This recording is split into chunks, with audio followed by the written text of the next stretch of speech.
บายดีพี่น้องที่รักแพงในองค์พระเยซูคริสต์ทุกๆท่านพี่น้องสบายดีบ่ขอบคุณพระเจ้าเนาะที่พวกเราได้มีโอกาสได้เข้ามาร่วมจิตร่วมใจกันเป็นน้ำหนึ่งใจเดียวในสถานที่แห่งนี้เพื่อนมัสการสรรเสริญฟังคำเทศนาเนาะของพระเจ้าสำหรับพี่น้องที่เบิ่งอยู่ในการถ่ายทอดสดของThe New Beginning หรือว่าพี่น้องอยากจะไปเบิ่งย้อนหลังก็ไปที่ YouTube เวียงสวรรค์ Channel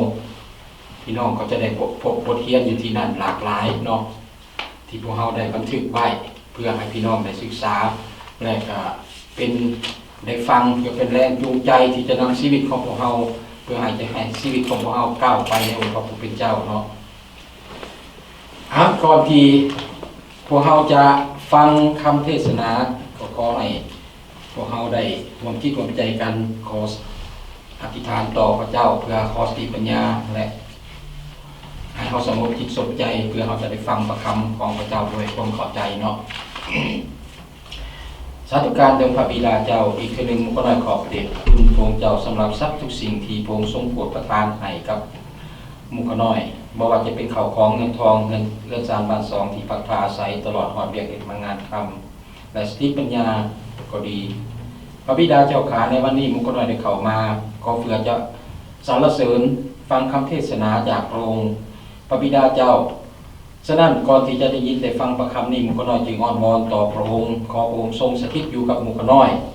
ขอพระองค์ทรงโปรดประทานสติปัญญาให้กับมุขน้อยแต่ละคนเพื่อว่ามุขน้อยจะใช้สติปัญญานั้น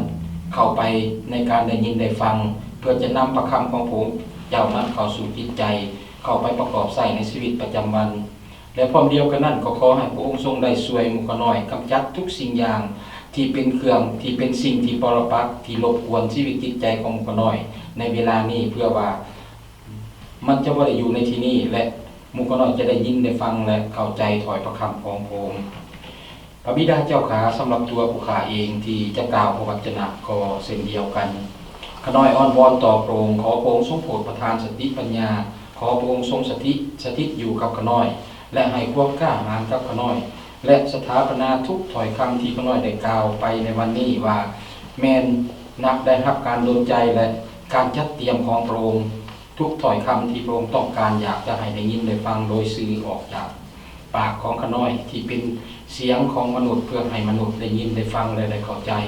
และนำไปใช้ในชีวิตเพื่อให้เกิดผลดีฉะนั้นขน้อยเองจึงอ้อนวอนต่อพระองค์เจ้าอธิษฐานต่อพระองค์ขอการทรงนำจากพระองค์ด้วยความเชื่อด้วยพระนามบริสุทธิ์ของพระมหาเยซูคริสต์เจ้าเอเมนขอบคุณพระเจ้าเนาะคำเทศนาของพวกเราที่แล้วนี่พวกเราได้ฟังเกี่ยวกับหมายสำคัญและแห่งพระคุณเนาะพระคุณเฮาขอบคุณพระเจ้าสิ่งหนึ่งที่พวกเราเห็นในชีวิตของคริสเตียนที่พระเยซูคริสต์พระบุตรของพระเจ้าได้ทำงานในชีวิตของพวกเราเกินกว่าที่พวกเราจะคาดหมายหรือเข้าใจได้ว่ามันเป็นไปได้อย่างไรมันเป็นไปได้อย่างไรแต่สำหรับวันนี้เฮาขอบคุณตัวนั้นเฮาขอบคุณสำหรับพระคุณที่ยิ่งใหญ่ของพระองค์แต่สำหรับวันนี้พวกเฮาจะได้ฟังคำเทศนาในหัวข้อที่ว่าหมายสำคัญแห่งฤทธิ์อำนาจของพระเยซูคริสต์พี่น้องในทุกวันนี้นะในทุกวันนี้พวกเราได้รับข้อมูลจากหลายอย่างเป็นต้นมา YouTube ออนไลน์ก็ดีหรือว่าข่าวอะไรก็ตามแต่สิ่งที่เป็นสาระบันเทิงก็มีแต่ว่าสิ่งที่เกี่ยวกับเรื่องศาสนาโดยเฉพาะก็มีและเกี่ยวกับเรื่องของศาสนานั้นพวกเขาก็จะพบกับข้อมูลบางอย่างที่เขาน้อยบ่อยากใช้คำว่ามันเป็นคำเว้าที่เป็นอันข้อมูลที่ผิดแต่เขาน้อยอยากเว้าครับอยากเว้าอันแนวนี้ว่ามันเป็นข้อมูลที่บ่ชัดเจนและบ่ครบถ้วนที่ถูกนำเสนอให้เขาเห็นจุดประสงค์บางสิ่งบางอย่างในการ ในในในการนาสื่อสารกับพระเจ้าหรือการเห็นการอัศจรรย์อันใดอันหนึ่งที่เกิดขึ้นพวกเขาเห็นว่าเขาก็เห็นว่าหลายคนที่จะให้การนาเป็นพยานหลายอย่างบอกว่าจะเป็นการปิดปัวบอหรือว่าจะเป็นการหังมีบอฉะนั้นเขาเห็นหลายสิ่งหลายอย่างมันจูงใจของพวกเขาไปเห็นในวัตถุสิ่งของกลายเป็นเรื่องของการอัศจรรย์ถ้าเขาได้รับสิ่งเหล่านั้นมันเบิ่งคือกับว่าเฮามีสายสัมพันธ์นั้นดีกับพระเจ้าเฮามีพระพรนั้นดีกับพระเจ้าพี่น้องดังนั้นแหละในที่สุดของมันหั่นความเข้าใจผิดของเฮามันจึงเพี้ยนเข้าไปมันเฮ็ดให้เรื่องการอัศจรรย์แท้ที่เฮาจะมองเห็นสิ่งอัศจรรย์ที่ยิ่งใหญ่หรือว่าฤทธิ์อำนาจที่ยิ่งใหญ่ของพระเจ้านั้นพวกเฮาไปยุดอยู่ที่บอนว่าเฮาเห็นเฮาได้รับการปิดปัวเฮาได้รับความหังมีได้รับสิ่งเหล่านี้แล้วเฮาเอาสิ่งเหล่านี้มาเป็นเครื่องที่ว่าดึงดูดจิตใจของเฮาเพื่อที่ให้เฮาเข้าไปหาองค์พระผู้เป็นเจ้าครับกลายเป็นเรื่องมหัศจรรย์พี่น้องถ้าเฮาเป็นอย่างนั้นนะมันเป็นเรื่องที่น่าโศกเศร้าที่เฮาเห็นคริสเตียนของเฮาหลายคนที่ตกอยู่ในความคิดแบบนั้นเมื่อว่าเฮาได้รับพระพรเฮาเห็นแต่เรื่องพระพรชั่วคราวเฮาบ่เห็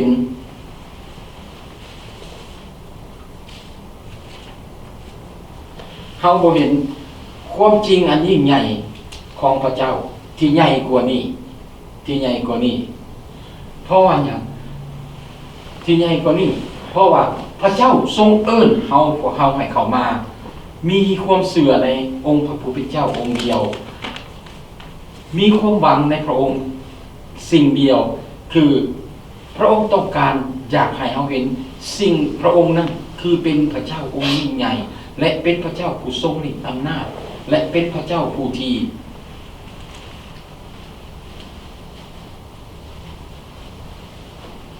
ยิ่งใหญ่ที่สุดไปเนาะฉะนั้นในคำเทศนาของขน้อยในวันนี้พวกเขาขน้อยจะนำเอาเรื่องของชายคนหนึ่งที่มีความหวังในการปิดบัวเกี่ยวการปิดบัวกับพลังอำนาจของน้ำของสระน้ำหรือว่าวิธีของความคิดของคนที่เห็นว่าแรงน้ำบนนั้นเป็นบนที่ปิดบัวเนี่ยแล้วก็ตามมันเฮาเบิ่งสิ่งหนึ่งให้มันเห็นเฮาเพื่อเฮาจะเห็นความแตกต่างนั้นเมื่อเฮามาพบกับพระเยซูคริสต์เมื่อคนเหล่านี้พบกับพระเยซูคริสต์ชีวิตของเขาได้รับการเปลี่ยนแปลงในทางที่ดีขึ้นฉะนั้นเราจะมาศึกษาเบิ่งว่าการปิดบัวของชายคนนี้จะกลายเป็นหนึ่งในเครื่องหมายเพื่อที่แสดงให้เห็นว่าลักษณะความสัมพันธ์ของพระเยซูคริสต์กับพระบิดานั้นเป็นอะไรเราจะเห็นสิ่งเหล่านี้เกิดขึ้นให้พี่น้องเปิดพระคัมภีร์ของพี่น้องไปอยู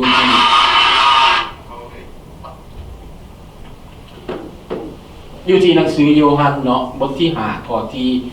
1-7เนาะถ้าพี่น้องมีพระคัมภีร์เปิดไปหมดนำการเนาะก็เราจะเป็นคนอ่าน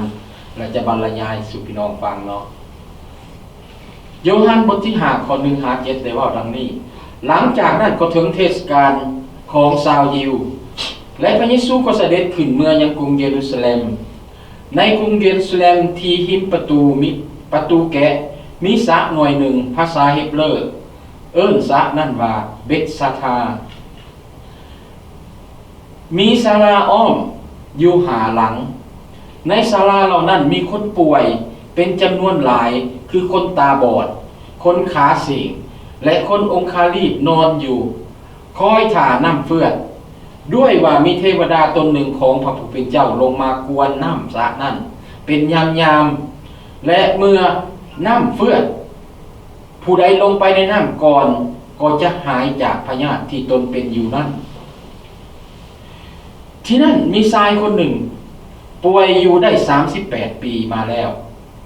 เมื่อพระเยซูทรงเห็นคนนั้นนอนอยู่และทรงทราบว่าเราเป็นอยู่อย่างนั้นเหิงแล้วพระองค์จึงถามเราว่าเจ้าอยากดีหรือ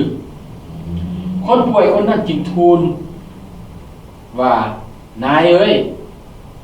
เวลาน้ำเฟื่อนขึ้นบ่มีไผจะเอาขน้อยลงไปในสระน้ำและเมื่อขน้อยลงไปคนอื่นก็ลงไปก่อนแล้วคนป่วยนั่นจึงทูลว่านายเอ้ยเวลาน้ำเฟื่อนขึ้นบ่มีไผจะเอาขน้อยลงไปในสระน้ำเมื่อขน้อยลงไปคนอื่นก็ลงไปแล้วในบริบทพระคำตอนนี้เราเห็นว่าในขณะนั้นพระเยซูคริสต์ได้เสด็จไปจากอานาแขวงคาลิเลไปยังกรุงเยรูซาเล็มเพื่อที่ไปร่วมงานเทศกาลของชาวยิวงานเทศกาลนั้นเข้าใจว่าเป็นงานเทศกาลปัสกาแต่ว่าอยู่ในบริบทตอนนี้เฮากลับเห็นว่าพระเยซูบ่ได้เข้าไปในงานนั้นแต่พระเยซูไปเฮาไปเห็นพระเยซูคริสต์ไปที่ประตูแกะที่มีสระน้ำหน่วยหนึ่งซึ่งตามภาษาเฮบรูนั่นว่าเบธสดาและวันที่พระองค์เข้าไปในสระนั้นเป็นวันซาบาโตและอยู่ในสระนั้นอ้อมหอบสระนั้นมีศาลาอยู่หาหลังสิ่งที่น่าสนใจถ้าเฮาเบิ่งรูปภาพและวาดภาพเบิ่งสระน้ำและมีศาลาอ้อมมันจะเป็นสถานที่ลอยน้ำแบบเฮาจะแบบว่าสวยงามเลยเนาะจะเป็นบ่อนนั้นแต่ว่าสิ่งหนึ่งที่น่าสนใจในสถานที่นี้สถานที่สวยๆงามแบบนี้ได้มีคนจำนวนหลวงหลายที่เขาถือปะถิ่นจากสังคมเพราะว่าคนเหล่านี้เป็นคนป่วยคนตาบอดคนคาเสกหรือคนองคาลิกหรือว่าอัมพาตที่บ่สามารถเฮ็ดหยังได้บ่สามารถช่วยตนเองได้ดังนั้นมันจึงเป็นคำถามว่าเป็นหยังคนพวกนี้จึงถูกนำเข้ามาปะไว้ในสระน้ำนี้และเฮาก็เห็นในหันว่าในหันบอกว่าในสระน้ำนี้มีสิ่งหนึ่งที่เป็นสิ่งที่พิสดารที่เกิดขึ้นคือพระเจ้าไส้พี่น้องเห็นบ่พระเจ้าให้เทวดาตนหนึ่งของพระองค์ลงมากวนน้ำให้มันเกิดอภินิหารขึ้นเพื่อว่าคนที่อยู่ในหันคนที่มีความหวังอยู่ในหันจะได้รับการปิ่นปัว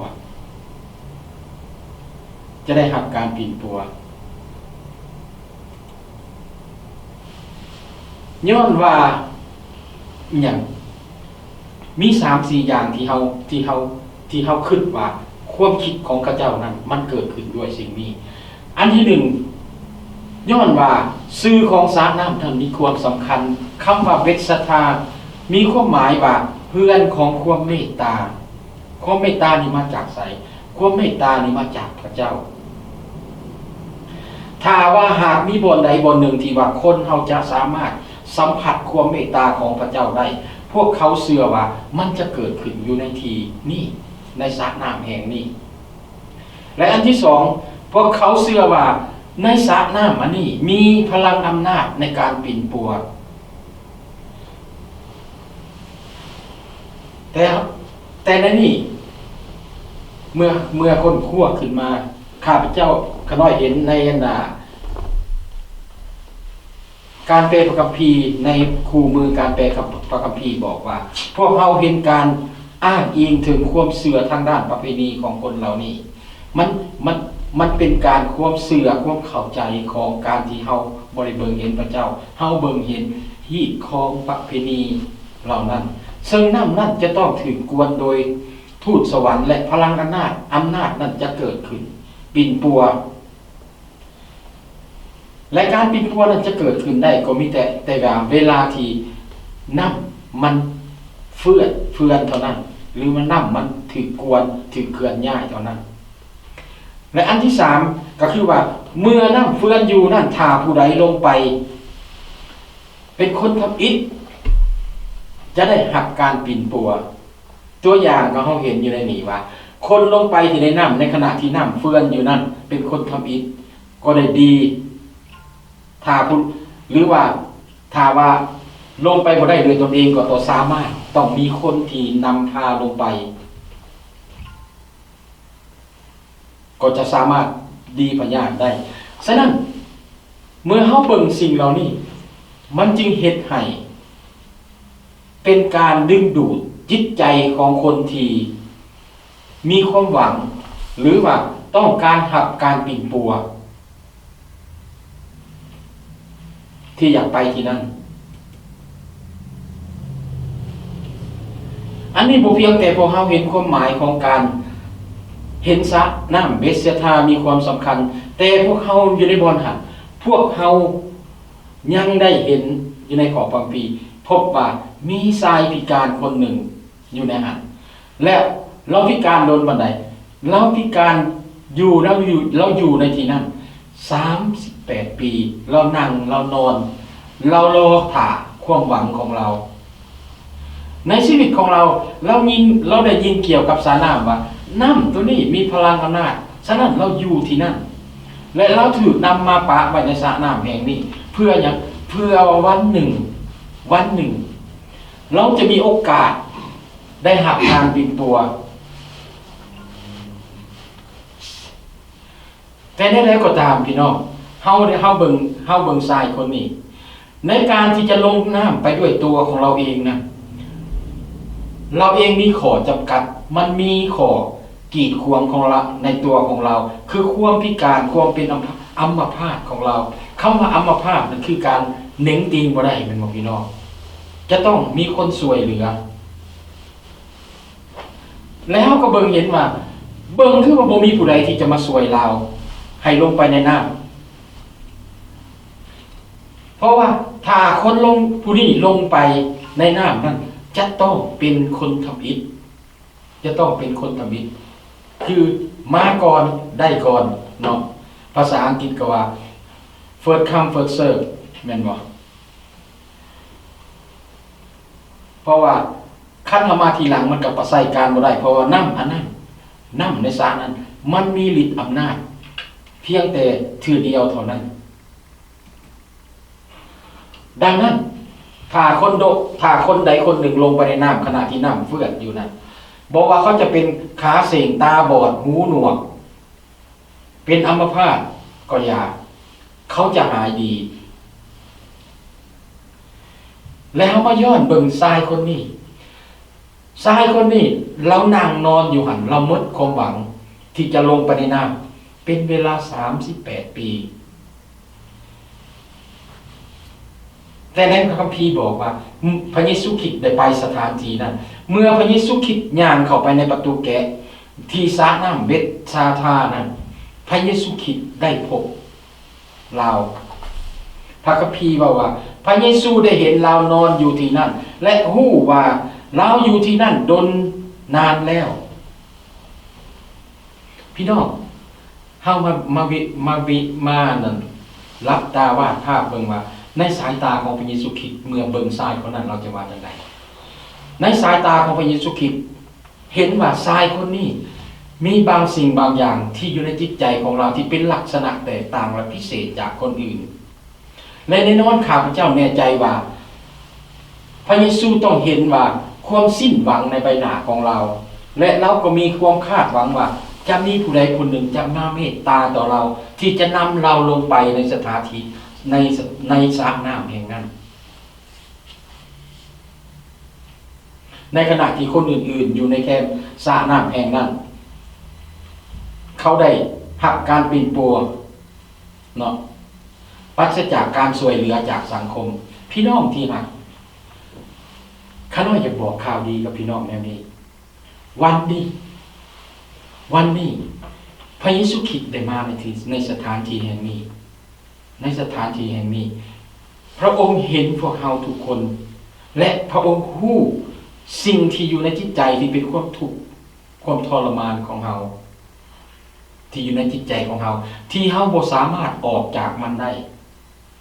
พระเยซูคริสต์มีฤทธิ์อำนาจเฮ็ดให้เราพ้นจากสิ่งเหล่านั้นได้ท่านจะสอบหาท่านอาจจะสอบหาเมื่อท่านประเสริญกับปัญหาเฮาฮู้ว่าตามอุปนิสัยหรือว่าสันดานของมนุษย์แล้วถ้าหากประเสริญกับปัญหาบอกว่าปัญหาใดอันนั้นปัญหาใดปัญหาหนึ่งก็ตามเฮาจะต้องแล่นและสอบหาวิ่งเต้นหาบอนที่จะซอยเหลือพวกเฮาได้แม่นบ่แต่ในที่นี้พี่น้องที่รักเฮาเห็นข่าวดีอันหนึ่งอยู่ในบอนนี้ในพระคัมภีร์ตอนนี้คือพระเยซูคริสต์มาในที่นี้บ่ว่าทานจะมีปัญหาอันใดเรื่องใดก็ตามหากว่าพี่น้องครับวางใจในองค์พระเยซูคริสต์ตัดสินใจต้อนรับองค์พระเยซูคริสต์สิ่งนั้นพี่น้องจะได้รับความเมตตาจากพระองค์พี่น้องที่รักบ่ว่าพี่น้องจะอยู่ในสถานที่อยู่ในบิลดิ้งที่เฮากำลังนมัสการอยู่นี่ก็ดีหรือว่าพี่น้องอยู่ทางบ้านที่ออนไลน์ก็ดีพี่น้องมีโอกาสถ้าหากพี่น้องตัดสินใจเนาะ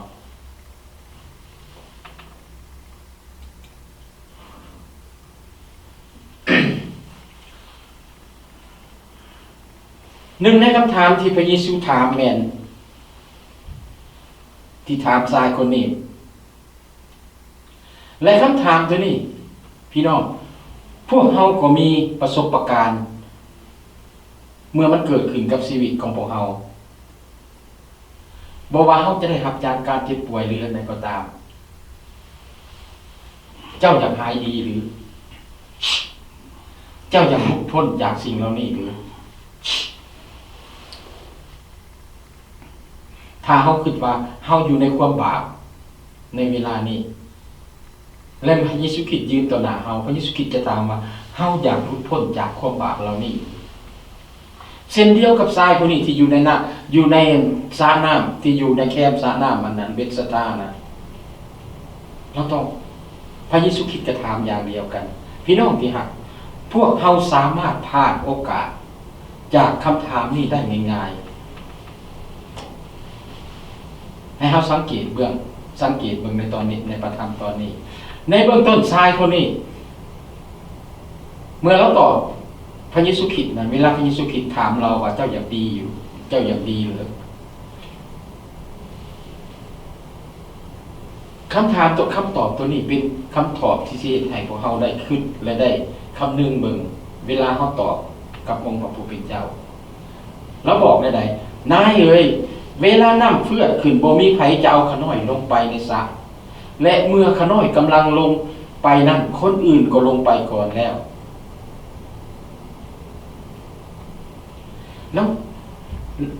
บ่ฮู้ว่าในเวลานั้นพระเยซูคริสต์ได้อยู่ต่อหน้าเราพระเยซูคริสต์นั้นอยู่ที่นั่นเพื่อจะแสดงฤทธิ์อำนาจอันยิ่งใหญ่กว่าที่ว่าสระน้ำนั่นจะอัศจรรย์พระองค์จะเฮ็ดสิ่งที่อัศจรรย์หลายกว่านั้นบ่มีไผสามารถเฮ็ดได้พี่น้องความอัศจรรย์ที่ยิ่งใหญ่ที่พระเจ้าปลดปล่อยของเฮาออกจากความบาปนั้นเป็นการอัศจรรย์ที่ยิ่งใหญ่บ่มีผู้ใดบ่มีพระองค์ใดที่สามารถและที่บอกกับพวกเฮาได้อย่างชัดเจนและให้ผู้ประกาศพระธรรมกล่าวได้อย่างชัดเจนว่าถ้าท่านเชื่อวางใจในเฮาท่านจะหลุดพ้นจากนั้นนี่คือฤทธิ์อำนาจอันยิ่งใหญ่ของพระเยซูคริสต์เป็นสิ่งที่พระเยซูคริสต์เฮ็ดบ่เหมือนกับคนอื่นได้เฮ็ดบ่มีผู้ใดสามารถเฮ็ดได้อีกและบ่เพียงแต่เท่านั้นพี่น้องที่รักพระเยซูคริสต์พร้อมทุกเวลาที่จะก้าวเข้าไปในชีวิตของชายคนที่นอนอยู่ในสระน้ำก็ดีหรือว่าในชีวิตของพวกเฮาก็ดีเพื่อปิ่นปัวพญาติที่อยู่ข้างในชีวิตของพวกเฮา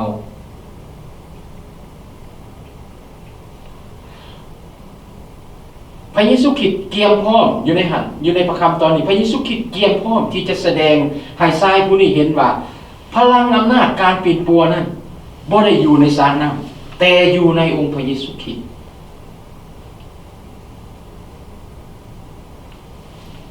พี่น้อง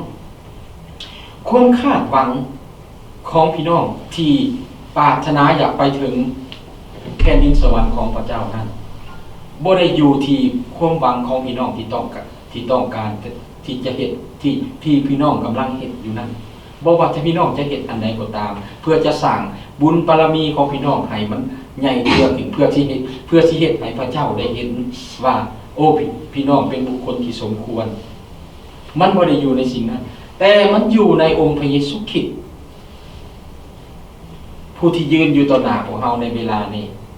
ผู้ที่ยืนอยู่ต่อหน้าชายอัมพาตคนนี้บอกกับเราที่กำลังจะแสดงให้เราเห็นนะ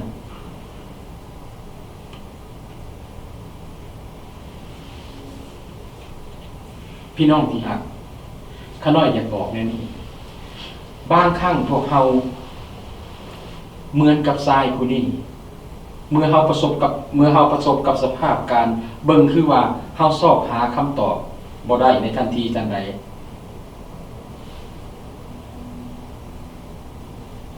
เฮาอาจจะสามารถคิดว่าพระเจ้าบ่เห็นเฮาพระเยซูคริสต์บ่เห็นเฮาดอกพระเยซูคริสต์บ่ฮู้เฮาดอกอาจารย์ซอได้เสลยความหักของพระเจ้าในมื้อเช้านี้ว่าอย่างพระผู้เป็นเจ้านะพระเจ้าทรงหักมนุษย์ทุกคนจนใส่พระบุตรขององค์ของพระองค์พระบุตรที่หักของพระองค์องค์เดียวเข้ามาในโลกนี้เพื่อตายไถ่แทนความผิดบาปพี่น้องลองคิดเบิ่งพี่น้องหักคนใดคนหนึ่งพี่น้องสามารถใส่ลูกของตัวเองให้ไปเฮ็ดไปทดแทนความบ่ดีของคนอื่นได้บ่พระเจ้าเท่านั้นและบ่เพียงแต่พวกเฮาผู้เดียวพวกเฮาที่อยู่ในที่นี้สำหรับทุกคนที่วางใจเชื่อในองค์พระเยซูคริสต์ได้รับสิ่งเหล่านี้มีโอกาสได้รับสิ่งเหล่านี้การที่จะได้รับพระพรของพระเจ้าหรือได้รับฤทธิ์อำนาจของพระเจ้าเข้ามาในชีวิตของพวกเฮานะพี่น้องมีพวกเดียวเท่านั้นที่สามารถจะรับได้ก็คือผู้ที่ต้อนรับเอาองค์พระเยซูคริสต์มีสิทธิ์อำนาจที่จะได้รับมรดกร่วมกับพระองค์มีสิทธิ์อำนาจที่จะได้รับสิ่งเหล่านี้ถ้าเฮาบ่เชื่อในองค์พระเยซูคริสต์แล้วสิ่งเหล่านั้นจะบ่เกิดกับพวกเราจะบ่เกิดกับเรา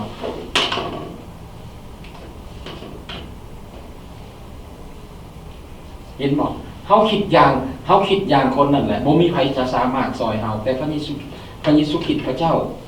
เห็นเฮาฉะนั้นถ้าเฮาคิดอย่างนั้นเราเป็นอย่างเกิดขึ้นพวกเขาก็เริ่มต้นจะสิซอกหาทุกสิ่งที่ทุกสิ่งทุกอย่างมาที่สามารถช่วยในชีวิตเฮาได้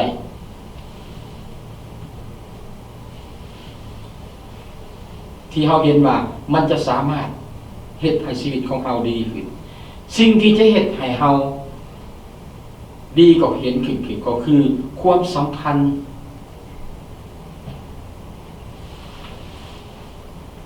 ความเสื่อของพวกเฮาต้องเอาความเสื่อของพวกเฮานั้นเข้าความเสื่อของพระเยซูคริสต์นั้นเข้าไปทดแทนเฮาจะบ่เอาความเสื่อในสิ่งและความคาดหวังกับในตัวอื่นนั้นเข้ามาแทนในชีวิตจิตใจของพวกเฮาต้องเสื่อวางใจในพระเยซูคริสต์เท่านั้นอย่างใดก็ตามพวกเฮาถ้าเฮาคิดอย่างนั้นนะพวกเขาจะตกอยู่ในบ่อนกับเหมือนดังกับทรายคนนี้อยู่ในประธรรมตอนนี้เขาจะเป็นคนอัมพาตเพราะว่าเขาบ่ได้ตัดสินใจที่จะซอกหาผู้ที่จะมาช่วยเขาคือองค์พระเยซูคริสต์ที่แท้จริงนั้น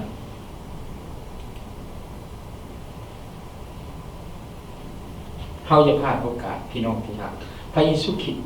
เข้ามาในที่นี้ในวันนี้เขาพบกับพระเยซูคริสต์ขอให้พวกเขาได้ไว้วางใจในพระองค์อย่าให้พวกเขาได้เบิ่งเหมือนดังทรายที่อัมพาตคนนี้ยังซอกหาว่าจะมีไผมาซอยเฮาภายเมื่อในขณะที่พระเยซูคริสต์ยืนอยู่ต่อหน้าเฮาโยฮัน5บทที่5ข้อที่8 51ได้เว้าดังนี้พระเยซู พระเยซูทรงบอกคนนั้นว่าจงลุกขึ้นยกเอาบ่อนอนของเจ้าย่างไปทันใดนั้นชายคนนั้นก็ดีพญาติจึงยกเอาบ่อนอนของตนแล้วย่างไปวันนั้นเป็นวันสาบาโตดังนั้นพวกยิวจึงเมากับคนที่ถือทรงบันดาลให้ดีพญาตินั่นว่าวันนี้เป็นวันสาบาโตที่เจ้าจะยกเอาบ่อนอนของเจ้าไปก็ผิดบัญญัติคนนั้นจึงตอบเขาว่าผู้ที่ให้ข้าน้อยดีพญาตินั้นได้บอกข้าน้อยว่าจงยกเอาบ่อนอนของเจ้าย่างออกไป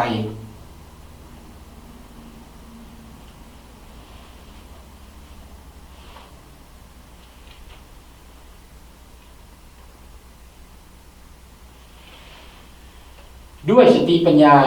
ของมนุษย์ชายอัมพาตคนนี้เป็นเหมือนกับคนตาบอดเบิ่งบ่เห็นฤทธิ์อำนาจของพระเจ้าคนที่อยู่นั้นเขาก็เบิ่งบ่เห็นเหมือนกันฤทธิ์อำนาจของพระเจ้าที่สามารถปีนปัวชายคนนี้ให้ดีเพราะเขาคิดว่าเมื่อพระเยซูบอกเรายืนขึ้น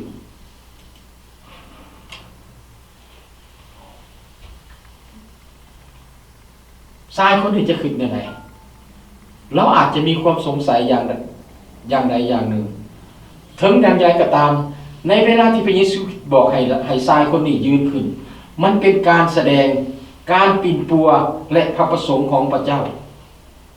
ฤทธิ์อำนาจของพระเจ้าการบอกให้ลุกขึ้นชี้ให้เห็นถึงฤทธิ์อำนาจของพระเยซูคริสต์ต่อมาเป็นอย่างไรชายคนนั้นเห็นอย่างเมื่อพระเยซูคริสต์บอกให้เรายืนขึ้นพระเยซูคริสต์สั่งต่อว่ายกเอาบ่อนอนของเจ้าย่างไปอันนี้เป็นเรื่องที่ใหญ่เกินกว่าทุกคนที่คาดหวังที่จะมีความคิดและคาดหวังไว้โดยเฉพาะแม่นชายคนนั้นพี่น้องที่รัก พวกเราก็สิ่งเดียวกันเมื่อเราพบพระเยซูคริสต์เมื่อพระเยซูคริสต์บอกกับเราว่าถ้าเราอยากจะหลุดพ้นจากสิ่งเหล่านั้นจงยืนขึ้นตัดสินใจที่จะวางใจในเราและสิ่งที่ต่อมาที่จะเกิดขึ้นในชีวิตของเราเนี่ยเราต้องย่างพระเยซูคริสต์บ่ได้บอกให้ชายคนนี้ว่ายืนขึ้นและยืนขึ้นจับเอาบ่นอนและยืนอยู่หั่นบ่ได้บอกแน่นั้นให้บอกให้ย่างไปอันนี้เป็นเรื่องที่ยิ่งใหญ่เกินกว่าที่ว่าทุกคนคาดหวังได้โดยเฉพาะแม่นตัวผู้ชายคนนั้นหลังจากนั้นการยกเอาบ่นอนของเราเฮ็ดให้เรามีจุดประสงค์ว่า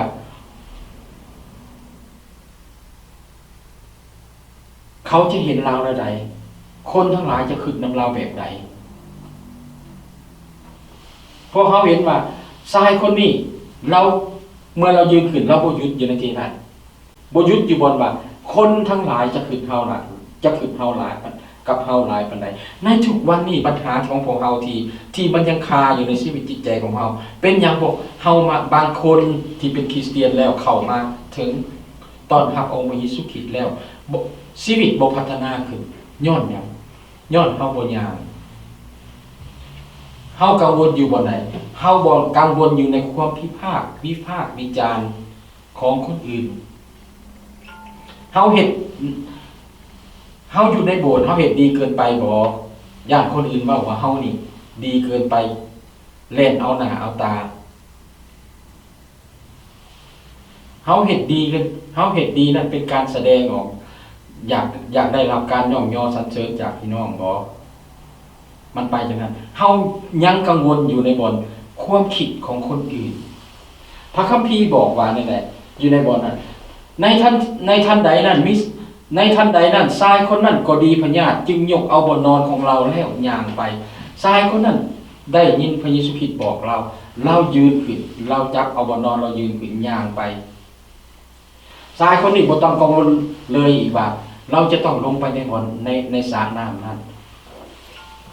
หรือในไหนเห็นบ่แล้วเราบ่ต้องกังวลว่าคนที่นั่งอยู่ที่นั่น จะเว้าแนวใดเพราะเรามีคนที่ฮู้เห็นเป็นพยานว่าเราเมื่อก่อนนั้นเราเคยเป็นคนปี้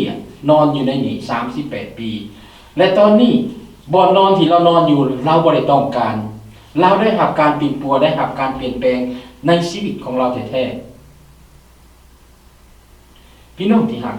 เมื่อเฮาคิดเกี่ยวกับฤทธิ์อำนาจของพระเจ้าเฮาก็สามารถมีท่าเอียงที่เกิดความสงสัยเพราะเฮาอาจจะได้ยินเกี่ยวกับบางคนที่ได้รับการปิดปัวและพวกเขาก็อาจถามเกี่ยวกับขั้นตอนเกี่ยวกับประสบการณ์ในการได้รับการปิดปัวของพวกเขาถ้าว่าเขาไปหาหมอคือเขาไปหาหมอผู้ใดถ้าเขาใส่ยาว่าเขาได้ยาแบบใดที่ช่วยให้เขาดีหรือว่าถ้าพวกเขาเห็นผู้ใดผู้หนึ่งได้รับการปิดปัวอย่างกระทันหันพวกเขาก็มีคำถามหลายกว่านั่นอีก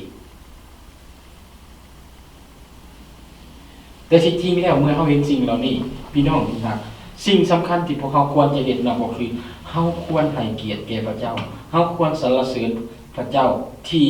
เขาเห็นการพี่น้องของเขาได้รับการปิ่นปัวพี่น้องที่รักความสงสัยของพวกเขาสามารถเฮ็ดให้พวกเขากลายเป็นคนอัมพาตในความเสื่อของพวกเขาแม้ใดก็ตามพระเยซูคริสต์บ่ได้เป็นห่วงกับการเป็นอัมพาตของพวกเขาพระองค์ต้องการให้พวกเขาดำรงชีวิตอยู่ในฤทธิ์อำนาจและพระประสงค์ของพระองค์ที่พระองค์จะต้องตอบสนองกับพวกเขาในทุกๆวันเฮาเบิ่งนะให้เฮาเบิ่งในข้อเก่าเนาะ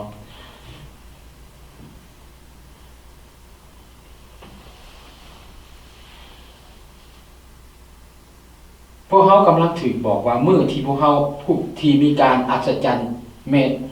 อยู่ในบ่อนนี้เขาเห็นว่าในการอัศจรรย์ในบ่อนนี้ที่กำลังเกิดขึ้นนั้นมันเป็นยังไงถ้าเขาเบิ่งในข้อเก่าเขาเห็นว่าวันนั้นเป็นวันซาบาโตเป็นวันซาบาโต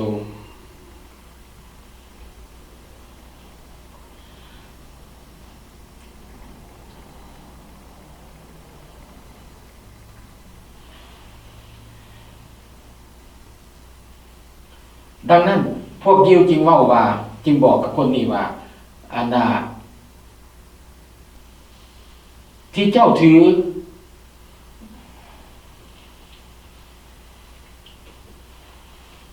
โมเมนต์เนาะขอโทษมันผิดไปนะวะนั่นเองเมื่อเขาเห็นตัวนี้แล้วเขาอาจจะงงหรือว่าเขาอาจจะบ่ได้ค้นคว้าเบิ่งว่ามันเกิดหยังขึ้นหรือว่าเฮาบ่ได้สนใจใส่แต่เฮาเบิ่งแต่ในข้อพระคัมภีร์นั่น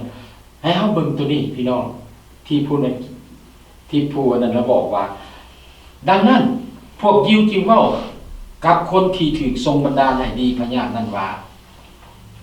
วันนี้เป็นวันซาบาโตที่เจ้าจะยกเอาบ่อนอนไปของเจ้าไปนั้นมันก็ผิดกฎบัญญัติ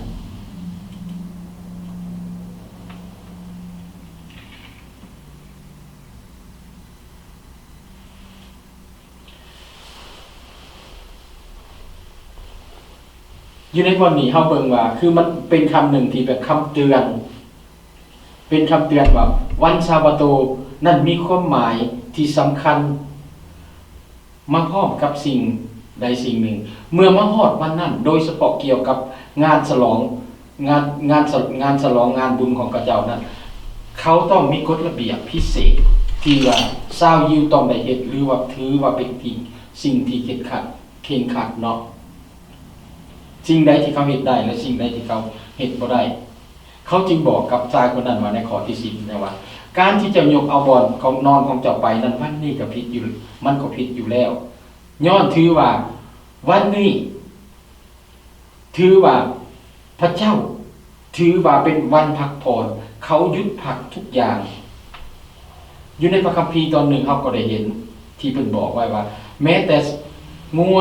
หรือสัตว์เลี้ยงของเจ้าที่อยู่ในบ้านเรือนของเจ้าขาไส้ของเจ้าในวันซาบาโตนั้นอย่าให้ข้าเจ้าได้เฮ็ดงานได้เฮ็ดอีหยังเหมือนแต่ให้ถือว่าเป็นวันนั้นเป็นวันพักผ่อนแ แต่ว่าในวันนี้เฮาเห็นนั่นแต่ในวันนี้เฮาเห็นว่าวันซาบาโตนั้นที่มันกำลังเกิดการอัศจรรย์ขึ้นนั้นชายคนนี้เฮ็ดตามที่พระเยซูคริสต์ได้บอกเราพี่น้องที่หักหลายครั้งที่พวกเราเดินไปตามเดินกับองค์พระเยซูคริสต์อย่างจริงจังนะเฮาจะพบคนอื่นที่ตำหนิเฮาในการไปของเฮาเพื่ออย่างบ่แม่นสิ่งนั้นเกิดจากเขาดอกอาจเกิดจากซาตานที่อยู่ในจิตใจของเขาที่จะถ่วงดึงการก้าวหน้าความก้าวหน้าของเฮาเขาจึงถึงตำหนิเฮาว่ามันผิดอันนั้นอันนี้คือในบ่นี้คือกันที่ขอบัญญัติบ่นี้ที่ว่าผิดนะแม่นกฎระเบียบแม่นอนันนาแม่นความตั้งใจกฎระเบียบของพวกผู้นำศาสนาที่ตั้งขึ้นที่อยากบังคับคนที่ให้ไปตามสิ่งเหล่านั้นและเฮ็ดให้เหมือนกับว่าสิ่งเหล่านั้นเป็นจริงที่ศักดิ์สิทธิ์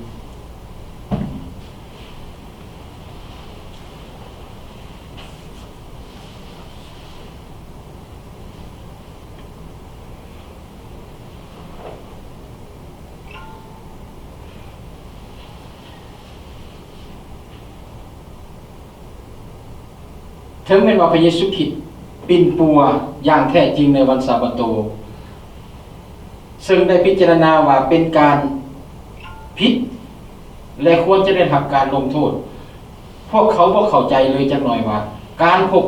กับพระเยซูคริสต์นั้นการทรงกระทำของพระเยซูคริสต์นั้นพระเยซูคริสต์กำลังเฮ็ดหยังพี่น้อง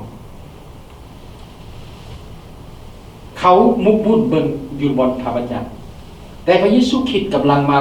เฮ็ดให้เขาเห็นอย่างพระเยซูคริสต์มาเฮ็ดให้เขาเห็นว่าพระเยซูคริสต์กำลังเปิดทางให้เขารู้ว่าการที่มนุษย์จะไปสวรรค์ได้นั้นเป็นไปได้ด้วยฤทธิ์อำนาจของพระเยซูคริสต์เจ้าของพวกเราเท่านั้นเขาบ่สามารถที่จะเฮ็ดด้วยตนเอง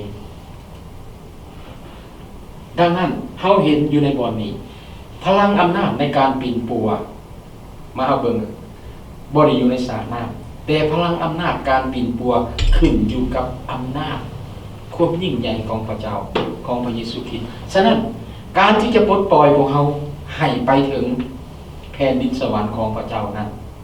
แม่นมาทางพระเยซูคริสต์พระเยซูคริสต์เท่านั้นที่มีฤทธิ์อำนาจที่เฮ็ดให้พวกเราไปได้นี่แหละข้าน้อยจึงบอกว่าพระเจ้าทำการอันยิ่งใหญ่ในชีวิตของพวกเราเกินกว่าที่พวกเราจะเข้าใจเกินกว่าที่สติปัญญาอย่างมนุษย์ของพวกเรานี่จะเข้าใจฉะนั้นพี่น้องแรงมันพุดพวกเราเรียนพระคัมภีร์เฮ็ดเลยพวกเราจะได้เรียนถึงสติปัญญาของพระเจ้าในการที่พระเจ้าเข้ามาไถ่เอาพวกเราจะเห็นสิ่งที่พระเจ้าเฮ็ดในเมื่อก่อนเฮาเบิ่งเฮาเห็นแต่เพิ่นๆเฮาบ่เข้าใจแต่ถ้าว่าพี่น้องหากมีโอกาสเบิ่งถ้าพี่น้องบ่มีโอกาสได้มา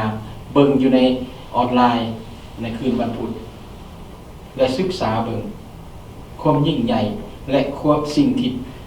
มหัศจรรย์ที่พระเจ้าได้เฮ็ดที่มนุษย์คาดคิดบ่ถึงแม้แต่ซาตานผู้ที่หวังทำลายยังพลาดโอกาสพระเจ้ายิ่งใหญ่เอเมนขอเชิญพี่น้องเปิดไปอีกอยู่ในบทที่5ข้อโยฮันบทที่5ข้อที่7ข้อที่5บทที่5ข้อที่17หาข้อ20ได้เว้าดังนี้ติดตามไปเนาะโยฮันบทที่5ข้อ17หาข้อ20ได้เว้าดังนี้แต่พระเยซูทรงตอบเขาว่าพระบิดาของเฮาได้ทำกิจการมาจนถึงบัดนี้และฝ่ายเฮาก็เฮ็ดอยู่เหมือนกันเหตุการณ์นั้นพวกยิวแห่งซอกหาโอกาสจะฆ่าพระองค์เสียบ่แม่นย้อนพระองค์ล่วงกฎซาบาโตเท่านั้นแต่ยังได้ทรงเอิ้นพระเจ้าว่าเป็นพระบิดาของตนซึ่งเป็นการเฮ็ดให้ตนเองเสมอกับพระเจ้าพระเยซูทรง กล่าวกับเขาว่าเฮาบอกทานทั้งหลายตามความจริงมาพระบุตรจะกระทำสิ่งใดก็ตามจะเฮ็ดจะบ่ได้เฮ็ดนอกจาก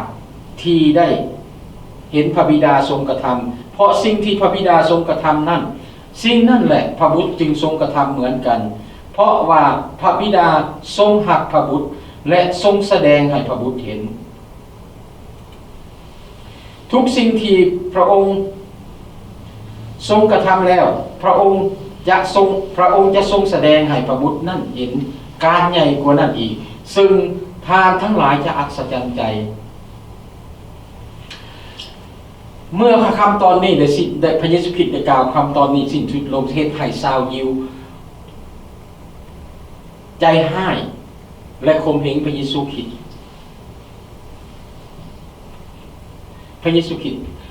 แต่เห็นแต่เขาเห็นยังไงแทนที่พระเยซูคริสต์จะปล่อยปละละเลยความเข้าใจของข้าเจ้านั่นไปแต่พระเยซูคริสต์พยายามที่จะอธิบายให้เขาเห็นถึงพยายามที่จะสื่อสารเรื่องของพระเจ้าให้เขาเห็นถึงจุดประสงค์ของพระองค์ในการปิ่นปัวนั้นว่าพระองค์ได้เฮ็ดราชกิจของพระบิดานั้นบ่แม่นว่าพระองค์เฮ็ดด้วยความเจตนาของพระองค์เองในข้อพระคัมภีร์ได้บอกว่าพระบิดาของเฮาทรงกระทำกิจการมาจนถึงบัดนี้และฝ่ายเฮาก็เฮ็ดอยู่เหมือนกัน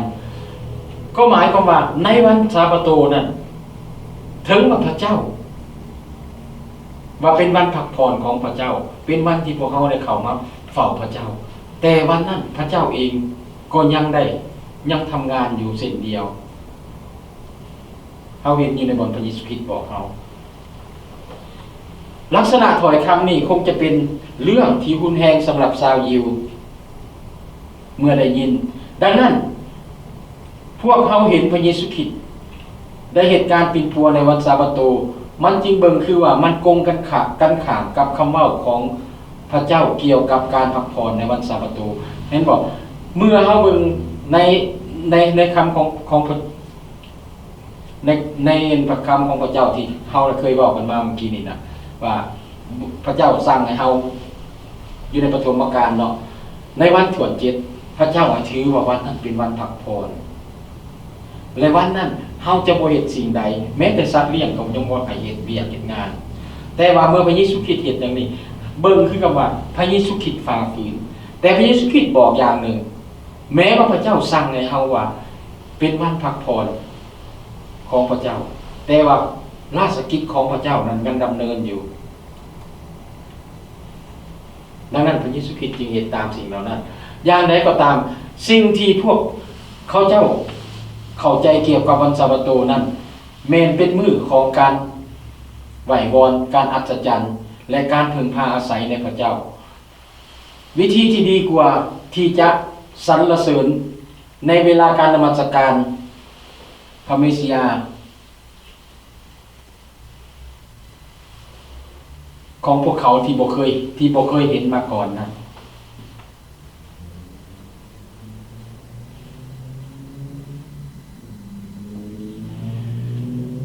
ดังนั้นการสรรเสริญที่จะเกิด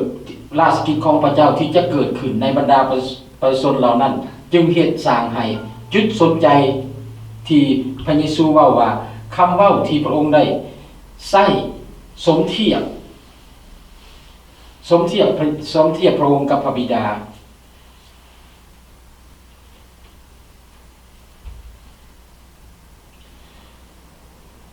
ในการสมเทียบตัวนี้มันได้เป็นเครื่องหมายอันหนึ่งสำหรับพระเยซูคริสต์มันเป็นเครื่องหมายหรือว่าเป็นวิธีอันหนึ่งที่เปิดเผยพระลักษณะของพระเยซูคริสต์เองต่อ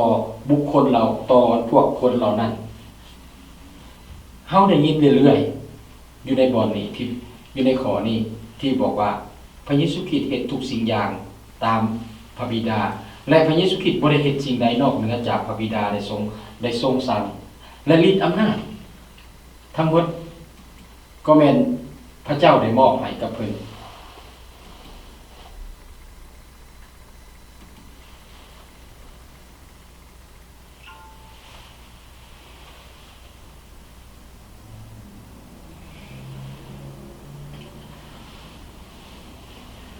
เพราะว่า พระบิดาทรงหักพระบุตรและทรงแสดงให้พระบุตรเห็นทุกอย่างที่พระเยซูคริสต์ได้ทรงกระทำนั้นแม่นผ่านมาทางอันแม่นพระเจ้าแม่นพระเยซูคริสต์ได้เห็นจากการกระทำของพระเจ้าทุกสิ่งที่พระองค์ได้ทรงกระทำแล้วพระองค์จะทรงได้หมายความว่าทุกสิ่งที่พระเจ้าได้กระทำนั้นพระบุตรจะเห็นและเขายังจะเห็นการที่ยิ่งใหญ่และอัศจรรย์ของท่านและความยิ่งใหญ่การอัศจรรย์นี่เป็นอันใดคือจุดประสงค์การไถ่ของพระเจ้าจะสำเร็จและสำเร็จอย่างที่เฮาคาดคิดบ่ถึงอันนั้นมันเกิดความอัศจรรย์ใจ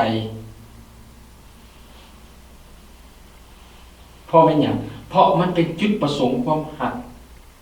ของพระเจ้านี่แม่นพระเยซูคริสต์กำลังเปิดเผยให้เห็นการกระทำที่ใหญ่ที่พระเจ้าทำผ่านโดยผ่านทางพระองค์ความหักของพระเจ้าที่มีต่อพระบุตรและความหักของพระบุตรที่มีต่อมนุษย์ที่ไม่กังแขนดังนั้นพี่น้องที่หักจุดสุดใจของความหักของพระเจ้าแม่นเกินกว่า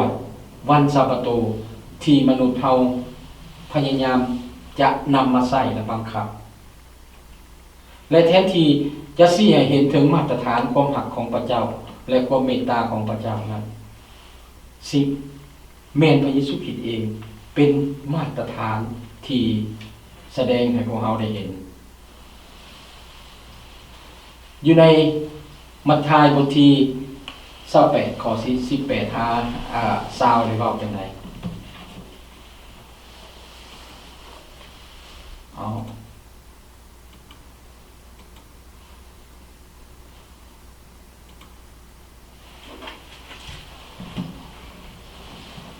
เป็นบทสรุปอันสุดท้ายเนาะ18ข้อ20บทที่2มัทธิ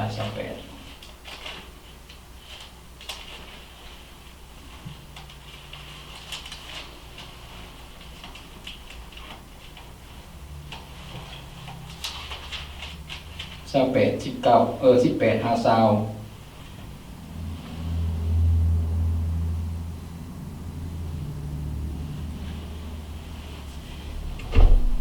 พระเยซูคริสต์ได้เว้ากับเรากับสาวกได้เว้าอย่างนี้พระเยซูคริสต์เสด็จเข้ามาใกล้แล้ว พระเยซูคริสต์เสด็จเข้ามาใกล้แล้วทรงกล่าวกับเขาว่าอำนาจทั้งหมดในสวรรค์และแผ่นดินโลกทรงมอบให้แก่เฮาแล้วเหตุฉะนั้นพวกท่านจงไปจงเฮ็ดให้คนทุกชาติเป็นลูกศิษย์ให้เขารับบัพติศมาในพระนามแห่งพระบิดาพระบุตรและพระวิญญาณบริสุทธิ์สั่งสอนเขาให้ถือรักษาสารพัดซึ่งเฮาได้สั่งพวกเจ้าไว้แล้วนั้นนี่แหละเฮาอยู่กับท่านทั้งหลายทุกวันจนหมดกับพี่น้องอยู่ในวันนี้เฮาเห็นพระเยซูคริสต์ได้แสดงให้เห็นถึงฤทธิ์อำนาจอันยิ่งใหญ่ของพระองค์และฤทธิ์อำนาจนั้น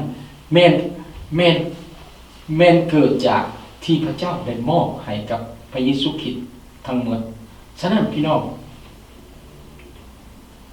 ดังที่เฮาเว้ากันมาตอนที่ได้บางหนึ่งนี่เฮาเห็นว่าวันนี้พระเยซูคริสต์เข้ามาในสถานที่แห่งนี้ในบ่อนนมัสการของพวกเฮานี่พระองค์ทรงรู้ในชีวิตจิตใจของพวกเฮาว่าเฮายังมีอันใดที่ยังข้างคาที่อยากจะสำระที่อยากจะอันนั้นพระเยซูคริสต์มีฤทธิ์อำนาจพระเยซูคริสต์บ่ให้เฮามีความหวังอยู่ที่สระน้ำนั้นที่จะว่าพลังอำนาจของสิ่งเหล่านั้นเกิดยิ่งใหญ่กว่าที่พระเยซูคริสต์เฮ็ดพระเยซูคริสต์เฮ็ดสิ่งที่ยิ่งใหญ่และเฮาเห็นว่าสิ่งที่พระเยซูคริสต์เฮ็ดนั้นกำลังเปิดเผยให้เห็นว่าทางที่จะไปสวรรค์ของมนุษย์นั้นแม่นอยู่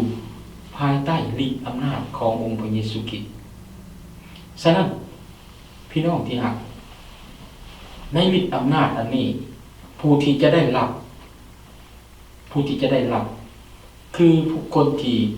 ยอมรับต่อฤทธิ์อำนาจขององค์พระเยซูคริสต์ยอมรับว่าพระเยซูคริสต์เป็นพระบุตรของพระเจ้า พระเยซูคริสต์เป็นผู้ที่เป็นพระผู้โปรดให้พ้นและพระเยซูคริสต์เป็นผู้ที่มาจากพระเจ้าที่มาเพื่อตายไถ่แทนความผิดบาปของเราจริงๆเนาะถ้าพี่น้องอยากต้อนรับเอาก็ให้พี่น้องได้อธิษฐานต่อพระเจ้าเนาะยอมรับว่าชีวิตของพวกเราบ่สามารถที่จะช่วยเราเองให้ไปถึงที่นั่นเนาะให้ไปถึงแผ่นดินสวรรค์ของพระเจ้านอกเหนือจากว่าเราจะมาทางองค์พระเยซูคริสต์ขอพระเจ้าอวยพรเอาหัวใจกันอธิษฐานสาธุการถึงพระบิดาเจ้าขอประเดชคุณพระองค์เจ้าสำหรับพระวจนะที่พระองค์ได้ทรงเยิ่งให้หมู่ข้าน้อยได้เห็นถึงอำนาจอันยิ่งใหญ่ของพระเยซูคริสต์ที่พระองค์ทรงมีและพระองค์ทรงได้กระทำอยู่ในจิตใจของหมู่ข้าน้อยกันหมู่ข้าน้อยรู้ว่าอำนาจของพระองค์นั้นมีอยู่ในจิตมีอยู่ในหมู่ข้าน้อยที่พระองค์ทรงจะเฮ็ดให้หมู่ข้าน้อยได้หลุดออกจากความบาปและมีสิทธิ์ที่จะได้รับมรดกที่แผ่นดินสวรรค์ของพระเจ้าเป็นมรดกให้กับหมู่ข้าน้อยฉะนั้นหมู่ข้าน้อยรู้ว่าพระองค์เท่านั้นที่จะสามารถให้หมู่ข้าน้อยได้ในสิ่งเหล่านี้พระบิดาเจ้าขาฉะนั้นขอให้พระองค์ทรงได้ให้ถอยพระคำทุกคำนี้ได้อยู่ในจิตใจของหมู่ข้าน้อยและให้หมู่ข้าน้อยได้ทำเพิ่งอยู่ตลอดเวลา